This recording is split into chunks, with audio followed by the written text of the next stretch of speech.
Hello everyone, we are making a video for Mrs. Martin's 6th grade class. We are going to be learning how to crochet a hat like this one. These are going to be for Syrian refugees, so we're going to be mailing these off to Greece. And there are a lot of girls in Mrs. Martin's class who are just learning to crochet, so this is a very beginner video. So if anyone else is watching this video, this is very beginner learning how to crochet, a very beginner project. So Amber is going to be helping me with this video. Hey guys! So we're going to start by making this piece right here. This is going to be the entire hat. So the way that this works is we're going to make this rectangle out of double crochets, and then this will then be closed like this, and then the end tucks in and it will make a hat. And there will be other ways that we can use this rectangle to make another style of hat, and I'll show you how to make the rectangle into a hat in another video, but in this video we're just going to be learning to make this rectangle. So we're going to be starting by making a slip knot, and most crochet projects start with making a slip knot. Also, I wanted to show you that I'm using a size J hook. I don't know if you can see this, but most crochet hooks have markings on the side right here, and it tells you what size, and this is a size J. And if you don't have a size J hook, that's just fine. You can use whatever size you have. It will change the size of the hat. So if it's a letter that comes before J in the alphabet, that's smaller, and so it will make a smaller hat. But if it's a letter that comes after J in the alphabet, that's bigger, it will make a bigger hat. And your stitches will be tighter or looser depending on what kind of hook you use, but that's okay, it'll just fit a different size head. So we're going to start by making a really long tail here, and that's going to help us to sew the hat closed when we're finished crocheting this rectangle. So I'm going to make a slip knot by pulling this over my finger and pinching it here, and then I can let go. And then it's just like tying a bow, so I'm going to wrap this around and pull it through this loop right here and just pull through. So there's our slip knot, and I like to put my hook into this top part and just pull it tight. So now what I have is this tail, and then I have my working yarn over here. This is what I'm going to be hooking into when I make my project. So I'm going to pull on this, and it's going to tighten it right up on my hook. And lots of people hold their yarn in different ways. So I like to wrap the yarn around my finger and then tuck it over this one. Some people, when they're just getting started, just like to hang on to it like this, and all I need is something holding my yarn to guide it, and then some fingers down here to grab onto my work. So I just do it this way. You will find your way that's comfortable for you. So the first thing for our pattern, Amber, if you will hand me our little thing here, is that we're going to chain 27. So what a chain looks like is I'm going to hook my yarn underneath my, I'm going to wrap my yarn over my hook, and then I sort of turn my hook and I just pull it through the loop that I already have, and that is chaining 1. So again, I wrap the yarn around my hook and turn my hook and pull it through this loop. So I'm going to do that 27 times. I just did 2. So now I'm going to go slowly, and I'm going to count to 27. So 1, 2, 3, 4, 5, 6, 7, 8, 9, 10. I'm going to stop right there to show you that the reason that I turn my hook down like that when I'm pulling through is you can see that the shape of each chain is like a teardrop, and if I turn my hook, it pulls it through the part that it's not going to get caught on my hook. If I don't turn it, do you see how it gets caught there? So I want to make sure that I turn my hook down so that it doesn't get caught on the chain. So that was number 11, and I'm going to keep going. 12, 13, 14, 15, 16, 17, 18, 19, 20, 21, 22, 23, 24, 25, 26, 20. Woo! I dropped it, so I'm just going to put my hook back into the little thing in the loop right there, and then I can just finish up. That's number 27. So now I have this long chain here, and you can see on mine all of my little chains are about the same size. Yours might not be, and that's okay. The more practice you have with crocheting, the more they'll be a uniform size. So there goes our little card there, and we're going to talk about what we're going to do next. So thank you, Amber. I'm going to just move this down a little. So the next thing we're going to do is we're going to double crochet in the third chain from the hook. Let me show you what that means. So on my hook I have one chain. When we're counting our chains, we never count, or our stitches or anything like that. We never count what is on our hook. We just count the things that are away from it. So we're going to skip 2 of these chains. We're not going to count this one on our hook. 1, 2, third chain. I don't know if you can see that. Let me see if I can bring it in a little closer here for you to see. 1, 2, third chain right here. Okay, so what I'm going to do is you can see it looks like a braid or a teardrop, like an upside down teardrop, and I'm going to put my hook under one of the loops from that teardrop. Just pop it in there. Oh, I'm a dummy. Wait a minute. We're doing a double crochet. I just started to do something else. So what we're going to do first is we're going to wrap our yarn around our hook, and then we're going to put it through that loop. All right. So now you can see I have 3 loops on my chain. On my hook. 1, 2, 3 loops. So I'm going to wrap the yarn around my hook and just pull it up through 1 loop. And I still have 3 loops on my chain. Now I'm going to wrap the yarn around my hook again, and this time I'm going to pull it through 2 loops. 1, 2 loops. And now I only have 2 loops left on my chain. Now I'm going to, this is called yarn over when I wrap it around my hook. So I'm going to yarn over, and I'm going to pull through 2 loops again. And now I just have 1 loop on my chain, and I made a double crochet. And I can tell that I've made a double crochet because this post right here that goes all the way down into my chain, when I pull it apart here, that's 1 stitch. Okay, so I'm going to make 25 of those. And the way, hold on a minute. Oh, yeah, that's good. Amber's a pro. She's paying better attention than I am. So I'm going to yarn over, and I already did one in this chain right here. So now I'm going to move over to the next chain and insert my hook into the next chain and pull through 1 loop, yarn over and pull through 2 loops, yarn over and pull through 2 loops. And I'm going to show you again. So I'm going to yarn over and into the next chain here. I'm going to insert my hook. Then I'm going to yarn over and pull through 1 loop, yarn over, pull through 2 loops, yarn over, pull through 2 loops. And now you can see these are some chains right here that I started with. We're going to ignore those.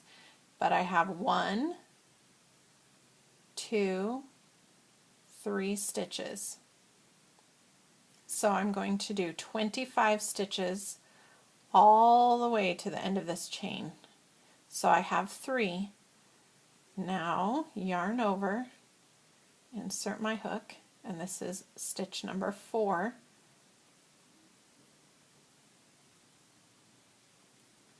And stitch number 5. And I'm going to stop counting for a minute, and I'm just going to keep crocheting while I talk. So If this is a little bit confusing to you, you can look up videos on YouTube. There are videos all over the place about how to do double crochet. And so if you're confused about this, if the way that I explained it is confusing to you, you can look at another video about how to do double crochet and just follow those instructions for this first row. So just starting with a chain of 27 and then double crochet into the third chain from the hook and then double crochet all the way across the chain until we have 25 double crochets. The other thing that I wanted to show you is just that on these notes, I want you guys to be able to read the patterns if you decide that you want to just read the pattern. So on these orange papers that we're putting here, this will help you when you're watching the video later if you need to skip forward to a part or anything like that, or pause it anywhere and look at the directions. That will kind of be your marker for where to forward the video or pause it or things like that. And also I have put the abbreviations for all of these things on the video too. That funny noise is because I have my yarn in a strainer to keep it contained. So over here you can see that it says DC under double crochet. So DC means double crochet if you see a written pattern somewhere. And CH means chain if you see a pattern somewhere. So we're almost to the end here, and I'm going to show you how to count your stitches to make sure that you have enough, and what to do if you don't have enough stitches. If you have like 1 or 2 stitches too many, that's okay, and I'll tell you what to do about that too. So I'm almost to the end here. Here's the end of our first row, and I can see that I have 1 more chain to go right next to the knot here. So I'm just going to yarn over and go ahead and finish up this last stitch. And I'm going to pull up this loop nice and big, which is what you'll do if you ever just need to put your work down for a little bit. And I'm going to show you what we have so far. So this is our first row. And on our first row, we're going to count our stitches. So right here, there's this bump on the end right here. We're going to ignore that bump. That's not a stitch. That's called a turning chain. And I'm going to count my stitches. So I'm counting these posts that come down here. 1, 2, 3, 4, 5, 6, 7, 8, 9, 10, 11, 12, 13, 14, 15, 16, 17, 18, 19, 20, 21, 22, 23, 24, 25. So that's 25 stitches. If I had come to the end and I only had 24 stitches, I could put an extra stitch for this pattern just into this loop right here. So this one would have 2 in it instead of 1. Or I could just put 24 stitches in every row that comes after this. But however many stitches I end up with on this row, I should end up with 25. So every time I make a row, when I get to the end, I'm going to count my stitches and make sure that I have 25. So the next thing that I want to show you is the top of my work here. I'm trying to find my camera. Okay, so let me focus a little bit better here. Okay, so on the top of my work, you can see, whoops, these teardrop shapes. Can you see those? Each one of these teardrop shapes is 1 stitch. And so if I don't want to count my posts here, I can count the teardrops. Okay. Now the next thing that I want to show you is that there are 2 loops on each teardrop. Okay, so here's a loop and here's a loop, right? 1, 2. This is the front and this is the back. And that's going to be important to know for this project. So right now when I'm looking at my work, I can see that the point of the teardrop is on the right side and the round of the teardrop is on the left.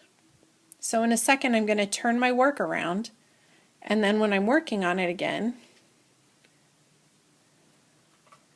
the point is going to be on the left and the round part is going to be on the right. Can you see that? So now this is the front loop, and then back here is the back loop. Front, back. We're going to be working only in the back loop. Normally when you're working on a project, you're going to work in both loops, but we're just going to go into the back loop. So for this project, we're just going to use the back loop right here instead of using both loops. Okay? All right, so now I'm going to back up a little, and what we're going to do now is we're going to start the next row. And the way that works is I've got my hook in my work. I'm in the very last stitch here. I'm going to chain 2. 1, 2. All right, and then I'm going to go ahead and turn my work. So when I say turn my work, the fabric that I'm making is called my work. So I'm just going to turn it around. Right now I was working from right to left. We always work right to left if we're right-handed. So now we're just going to flip it around. See how my work is all on my left side now? That way I can work from right to left again.